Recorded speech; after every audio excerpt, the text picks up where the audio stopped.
Hello, नमस्ते, जोहार। आप सभी को मैं अपने YouTube channel free study in में स्वागत करता हूं, जो कि झारखंड जीएस टेस्ट सीरीज से संबंधित है। अभी तक मैंने 19 प्लस टेस्ट सीरीज करवा चुका हूं। अगर किसी का किन्हीं कारण अगर मिस हो चुका है तो बेफिक्र रहिए, मेरे प्लेलिस्ट में जाए, सारा टेस्ट अवेलेबल है। अच्छे तरीके से डिटेल वाइज उसको समझाया गया है, तो बिल्कुल भी मिस ना करें और एक एक बार जाके जरूर रिवीजन कर ले। ये टेस्ट सीरीज जो स्पेशल बनाया गया है, ध्यान में रखते हुए जेपीएससी, जेएसएससी, जेटेट और झारखंड एसआई से संबंधित जो भी एग्जाम होने वाले हैं उन लोगों को देख के ये टेस्ट सीरीज को बतलाया गया है, तो ये काफी इंपॉर्टेंट होने वाली है। और चलिए नेक्स्ट टेस्ट बढ़ते हैं, टेस्ट सीरीज 20 की और इच टेस्ट 20 क्वेश्चन लिया गया है जिसको डिटेल्स समझाया गया है विद आंसर। चलिए आज का टेस्ट को प्रारंभ करते हैं हम लोग। तो फर्स्ट क्वेश्चन जैसा कि आ चुका है, पहला क्वेश्चन कह रहा है बिहार झारखंड क्षेत्र कृपाण सम्राट कनिष्क, यहाँ पे कनिष्क का एक नाम आया है, कि किस क्षेत्र के नियंत्रणाधीन था। मतलब जो झारखंड और बिहार का जो क्षेत्र था वो कनिष्क के समय में वो किस क्षेत्र के नियंत्रणाधीन था। तो देहांग, वंशफर, कुणाल और सतकर्म, ये चारों ऑप्शन दे चुका है हमारा। तो जैसा ये इमेज लिया गया है, ये इमेज लिया गया है कुषाण वंश के शासक थे कनिष्क, उनका इमेज है ये। और अगर आंसर की बात करते हैं, इसका जो राइट आंसर है ऑप्शन नंबर बी है, वंशफर। वंशफर। अगर हम कुछ कनिष्क के बारे में जानकारी लेते हैं तो कुषाण वंश के शासक थे ये 78 ईसा पूर्व में, ईस्वी में भारत के शासक बने थे। सॉरी, ईस्वा नहीं, ईस्वी में होगा ये। और इसी से संवत स्टार्ट हुआ था। ये अपने आप को द्वितीय अशोक कहते थे। ये बौद्ध धर्म को मानते थे। और अगर इनके दरबार में प्रमुख जो थे वो थे नागार्जुन, चरक, अश्वघोष, वसुमित्र। जो भी थे ये इनके दरबार में प्रमुख थे, प्रतिष्ठित थे, विद्वान लोग थे। तो ये काफी महत्वपूर्ण बनता है कनिष्क के बारे में। नेक्स्ट क्वेश्चन की ओर बढ़ते हैं। आशा रानी होरो का संबंध किस खेल से है। देखिए, एक प्रचलित नाम है आशा रानी होरो, वो किस गेम से संबंध रखती है। ऑप्शन हमारा है हॉकी, क्रिकेट, शतरंज, तीरंदाजी। तो टू का जो राइट आंसर है ऑप्शन नंबर डी है, तीरंदाजी। तीरंदाजी से रखती दीपिका कुमारी भी प्रचलित महिला खिलाड़ी झारखंड से जो तीरंदाजी से संबंधित है। साथ ही साथ आशा रानी होरो भी है। अगर तीरंदाजी की बात करते हैं तो इसमें जो तीर का वजन रहता है वो 28 ग्राम का रहता है। और इसका लंबाई है धनुष के आकार के रेशियो में होता है, धनुष के रेशियो में इसका वजन और लंबाई होती है। और इंडिया ने पहली बार अगर बात किया जाए तो तीरंदाजी में कब भाग लिया था, 1970 में म्यूनिक ओलंपिक में तीरंदाजी में भाग लिया था। और अगर राष्ट्रीय गेम की बात करते हैं, ये भूटान का राष्ट्रीय गेम है। इनमें सर्कल में एक निशाना बनाया जाता है जो सर्कल में इससे रिलेटेड रहती है। सर्कल रहती है, 4-5 लाइन की सर्कल रहती है जिसमें पॉइंट आपको निर्धारित किया जाता है। जो सबसे बाहर की सर्कल रहती है वो व्हाइट कलर की होती है, उसके अंदर की ब्लैक होती है, उसके अंदर की स्काई ब्लू, उसके अंदर की रेड, और जो अंदर में रहती है येलो कलर की रहती है। इससे आपको मेन पॉइंट मिलता है। क्वेश्चन नंबर थर्ड की ओर बढ़ते हैं। ईस्ट इंडिया कंपनी को झारखंड में प्रवेश करने में प्राय कितने दशकों का समय लगा। ईस्ट इंडिया कंपनी जो झारखंड में प्रवेश की है उसको कितने दशकों का समय लगा, कितने दशक उनमें लगे जो झारखंड में प्रवेश करने में। ईस्ट इंडिया कंपनी जो 1600 ईस्वी में प्रवेश हो चुकी थी भारत में। तो इसका ऑप्शन हमारा दे रखा है 7 वर्ष, 7 दशक, 6 दशक, 5 दशक या 4 दशक। तो थर्ड का जो राइट आंसर है ऑप्शन नंबर ए होगा, 7 दशक, मतलब 70 साल। क्वेश्चन नंबर 4 की ओर बढ़ते हैं। कुषाण सम्राट कनिष्क के सिक्के झारखंड के किस जिले से प्राप्त हुए। काफी इंपॉर्टेंट प्रश्न ये बनता है क्योंकि कनिष्क शासन है, कुषाण जो प्रचलित है, उस समय का जो सिक्के झारखंड में प्राप्त हुए थे वो किस जिले से प्राप्त हुए थे। ये देखिए यहाँ पे जो सिक्का यहाँ पे बतलाया गया है, ये कुषाण सम्राट कनिष्क के समय के है।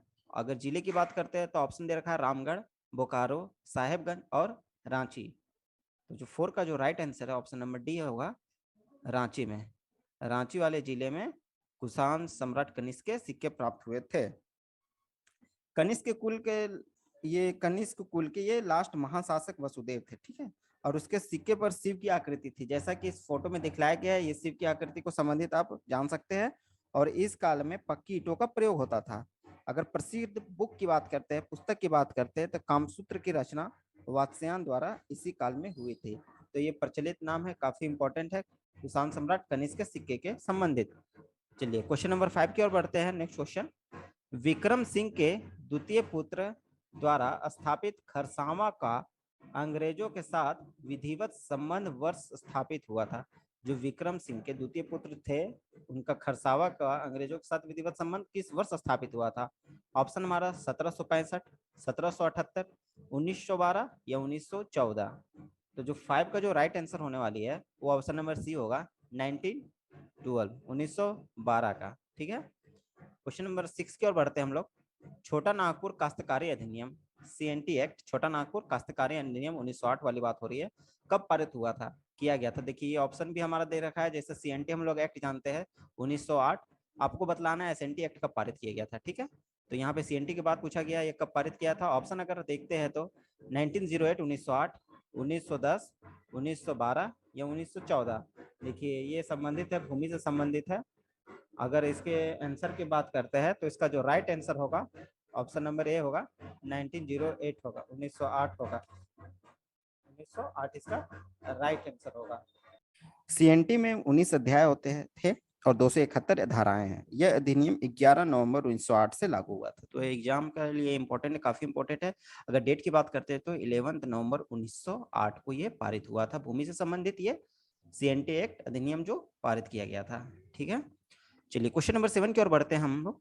सन 1778 ईस्वी में झारखंड में प्रशासन हेतु बृहद योजना किसने प्रदान की थी? जो 1778 में झारखंड में प्रशासन हेतु बृहद योजना किसके द्वारा प्रदान की गई थी?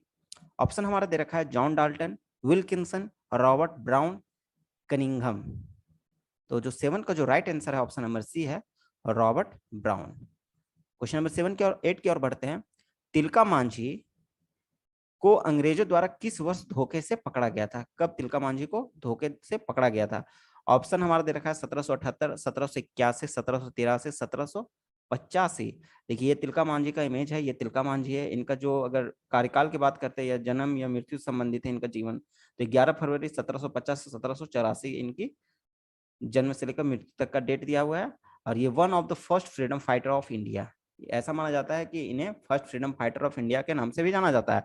चलिए ऑप्शन की ओर बढ़ते हैं। अगर इनके राइट आंसर की बात करते हैं तो 8 का जो राइट आंसर होगा 1785 1785 में होगा। चलिए अगर हम लोग बात करते हैं तिलका मांझी के बारे में तो 1773 से 1785 है। ये ऑगस्टम क्लीवलैंड के दमन के विरोध में हुआ था, ये जो विद्रोह हुआ था। क्योंकि संथाल परगना में 1770 के आसपास अकाल के कारण लूटपाट की घटनाएं वो ज्यादा बढ़ गई थी, काफी वृद्धि हो गई थी। जहां पर सरकार ने राहत के स्थान पर दमन स्टार्ट कर दिया, तो वहां पे जो अकाल हुआ था उस स्थान पे अगर राहत देने की बात की जाती तो राहत ना देके उस स्थान पे दमन सा शुरू कर दिया गया था। तो वारेन हेस्टिंग ने दमन देखकर कैप्टन ब्रुक को 800 सैनिकों के साथ वहां पे भेज दिया।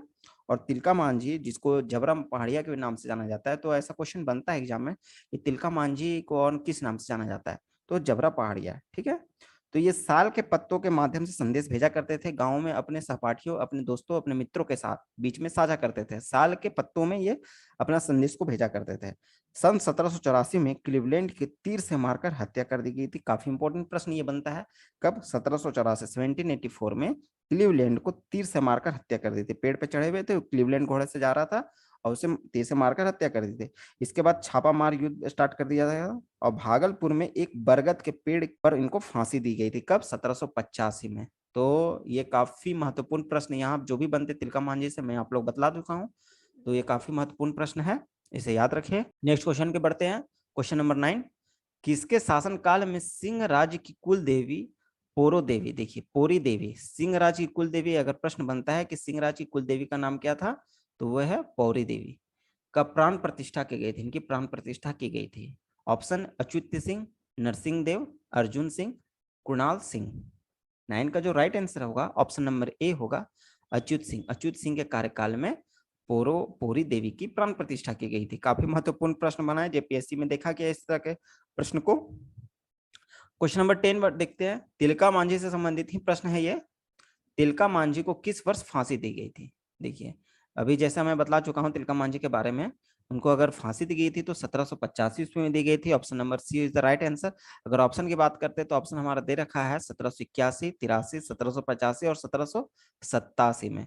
तो काफी महत्वपूर्ण प्रश्न है ये, इसे याद रख ले। क्वेश्चन 11 की ओर बढ़ते हैं। पतरातू ताप विद्युत गृह, पतरातू थर्मल पावर प्लांट जो है वो झारखंड के किस जिले में स्थित है? किस जिले से में ये बना हुआ है पतरातू थर्मल पावर प्लांट? देखिए ये इमेज जो लिया गया है पतरातू थर्मल पावर प्लांट का है, काफी बड़ा है ये।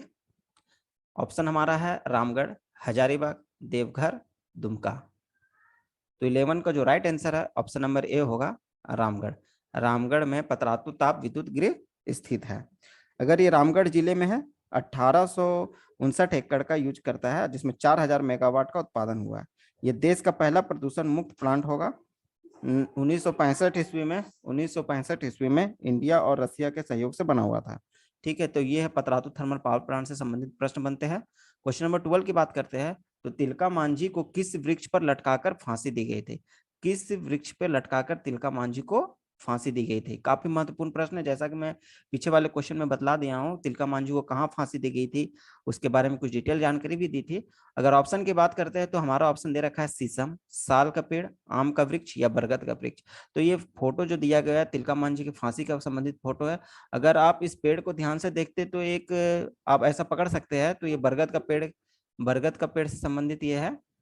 इसकी लताएं हैं, जड़ यहाँ पे देख रहे हैं आप लोग, तो ये बरगद का पेड़ से है। तो तिलका मांझी को किस वृक्ष पर लटकाकर फांसी दी गई थी? तो बरगद के पेड़ में। चलिए क्वेश्चन नंबर 13 की ओर बढ़ते हैं।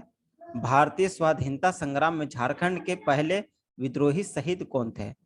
भारतीय स्वाधीनता संग्राम में झारखंड के पहले विद्रोही शहीद कौन थे? काफी महत्वपूर्ण प्रश्न बनता है ये, क्योंकि ये ऑप्शन आपको कंफ्यूजिंग ऑप्शन सा लगेगा, लेकिन ये महत्वपूर्ण प्रश्न है। क्योंकि पहले विद्रोही मैं पहले भी बतला चुका हूं, पहले वाले टेस्ट में पहले से संबंधित जो भी प्रश्न बनते हैं झारखंड में वो काफी महत्वपूर्ण होते हैं। चलिए ऑप्शन की ओर देखते हैं। तिलका मांझी, बुद्धू भगत, बिरसा मुंडा, जतरा मुंडा। तो 13 का जो राइट आंसर होगा वो ऑप्शन नंबर ए होगा, तिलका मांझी। तिलका मांझी थे जो पहले विद्रोही शहीद थे, जिन्हें जबरा पहाड़िया उर्फ तिलका मांझी के भी नाम से भी जाना जाता है, 1750 से 1785 ईस्वी में। अगर क्वेश्चन नंबर 14 की बात करते हैं, तो काली मिट्टी किस तरह के सेलों से बनी है? काली मिट्टी है वो किस तरह के सेलों में से बनी हुई है? ऑप्शन की ओर देखते हैं तो ऑप्शन दे रखा है हमारा नीस, ग्रेनाइट, बेसाल्ट या ए और बी दोनों। तो 14 का जो राइट आंसर होगा ऑप्शन नंबर सी होगा, बेसाल्ट प्रकार की मृदा से बनी होती है काली मिट्टी। ठीक है, तो काली मृदा है वो किस प्रकार के सेलों से बनी है? बेसाल्ट प्रकार के सेलों से बनी हुई है।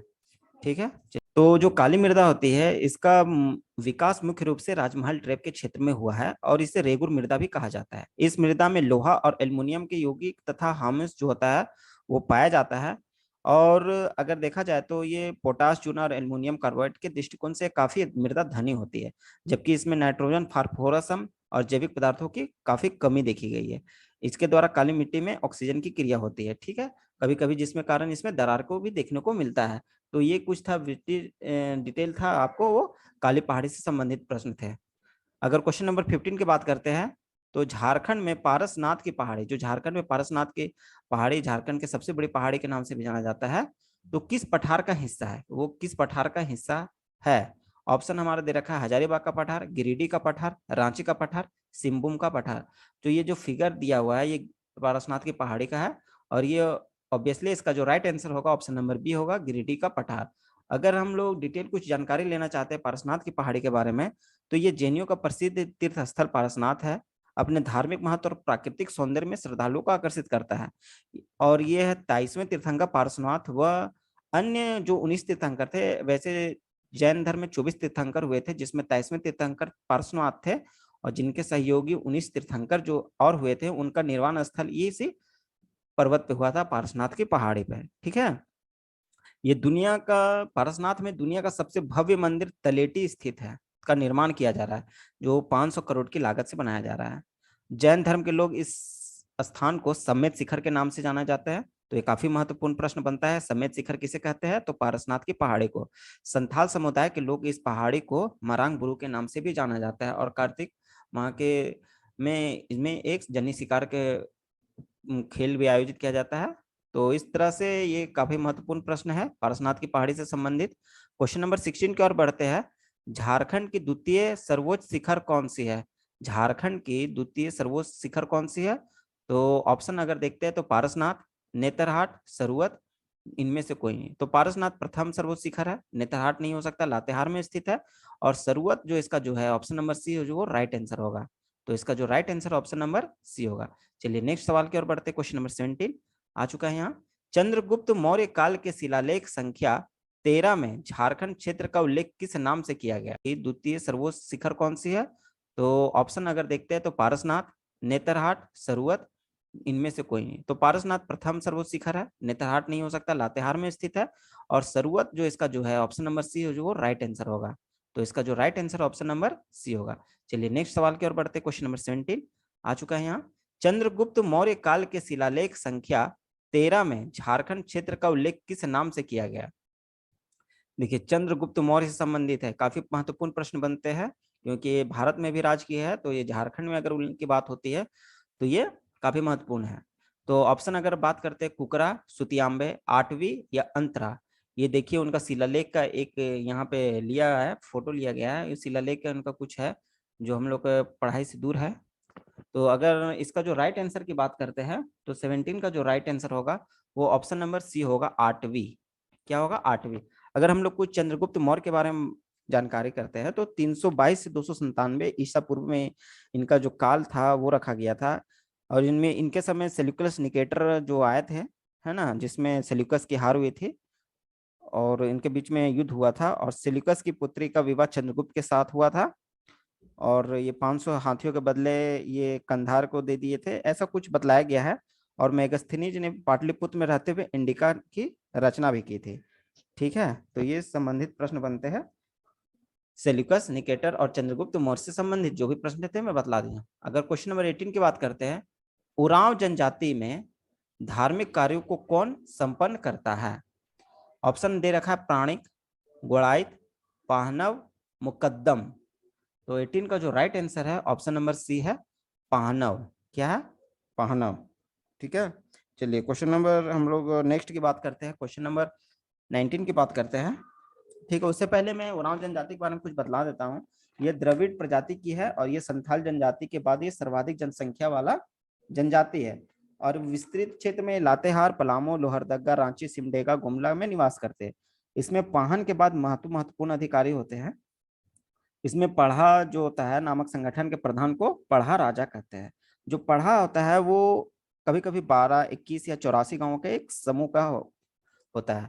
तो ये था उरांव जनजाति से संबंधित प्रश्न।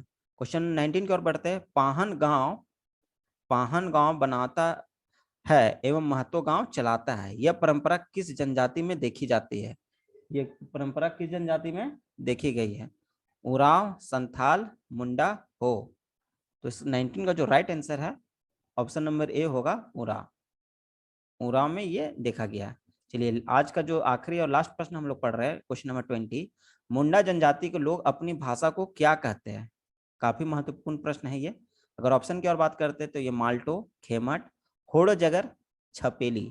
तो 20 का जो राइट आंसर है ऑप्शन नंबर सी होगा, होड़ो जगर, होड़ो जगर।